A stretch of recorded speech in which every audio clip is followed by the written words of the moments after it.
ఈ ఇన్ఫ్లుయెన్సర్స్ కి సిగ్గు లేదు అండ్ జనాలకి సెన్సే లేదండి అనేది ఎంతమందికి వీలైతే అంతమందికి మీరు ఇమీడియట్లీ షేర్ చేస్తారు. ఇండియాలో గ్యాంబ్లింగ్ బ్యాన్ చేసిండ్రు అండ్ మన అందరికీ తెలిసిందే. కానీ లాస్ట్ ఫ్యూ మంత్స్ నుంచి తెగ గ్యాంబ్లింగ్ యాడ్స్ వచ్చేస్తున్నాయి. అండ్ నేను ఆడిన బిగ్ బాస్ షోలో ఎక్స్ కంటెస్టెంట్స్ కూడా ఈ పైసలు తెగ వస్తున్నాయి కదా అని ఈ గ్యాంబ్లింగ్ అప్లికేషన్స్ ని తెగ ప్రమోట్ చేస్తున్నారు. It's absolutely shameful. ఇండియాలో గ్యాంబ్లింగ్ బ్యాన్ అయిపోయినా 4 స్టెప్స్ ఫాలో అయ్యి వీళ్ళు గ్యాంబ్లింగ్ చేపిస్తున్నారు అనేది అందరికీ తెలవాల్సిందే. చాలా మంది ఇన్ఫ్లుయెన్సర్స్ తోటి వీళ్ళు పార్ట్నర్ అయిపోతున్నారు. ఈ గ్యాంబ్లింగ్ కంపెనీస్ అన్ని వాళ్ళతోటి తెగ పైసలు ఇచ్చేసి తెగ ప్రమోషన్స్ చేపిస్తున్నారు.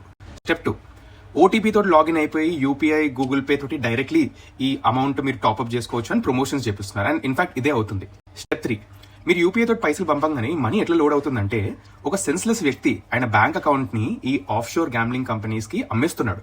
సో ఎవరైతే గ్యాంబుల్ చేద్దాం అనుకుంటున్నారో వాళ్ళు యూపీఐ నుంచి ఈ అమ్మేసిన బ్యాంక్ అకౌంట్ కి పైసలు పంపిస్తున్నారు. స్టెప్ 4, యూపీఐ తోటి అమౌంట్ ట్రాన్స్ఫర్ అయిపోగానే వాళ్ళ ఇంటర్నల్ టెక్నాలజీ వాడి అమౌంట్ ని ఆ గ్యాంబ్లింగ్ యాప్స్ లో డిపాజిట్ చేస్తారు.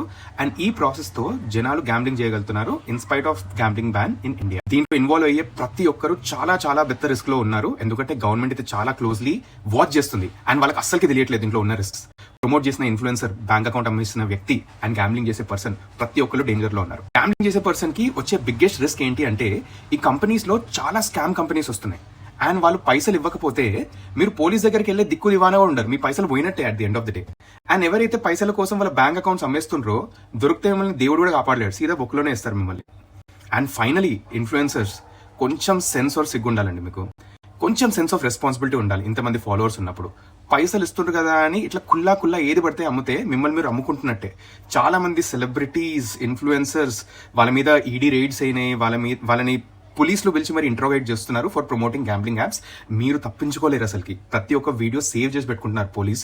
So you are absolutely in danger. Arjuna గారు, please take actions on such kind of people. Gambling అందరి కోసం అస్సలకి కాదు. అండ్ ఇట్లా ఇల్లీగలీ పార్టిసిపేట్ చేపిస్తున్న వ్యక్తులందరి మీద యాక్షన్స్ తీసుకోండి.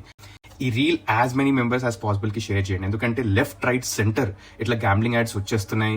జనాలు ఇన్ఫ్లుయెన్సర్లు ఇష్టం వచ్చినట్టు ప్రమోట్ చేస్తున్నారు, ఎస్పెషల్లీ ఐపీఎల్ సీజన్ కాబట్టి. So please be aware, stay aware. ఇది మీ మనీ, మీరు చాలా రెస్పాన్సిబుల్ గా ఉండాలి. So take care of yourself and your family members. And ఇట్లాంటి ఆనెస్ట్ ముచ్చట్ల కోసం మర్యాద ముచ్చట్లని ఫాలో అయిపోండి.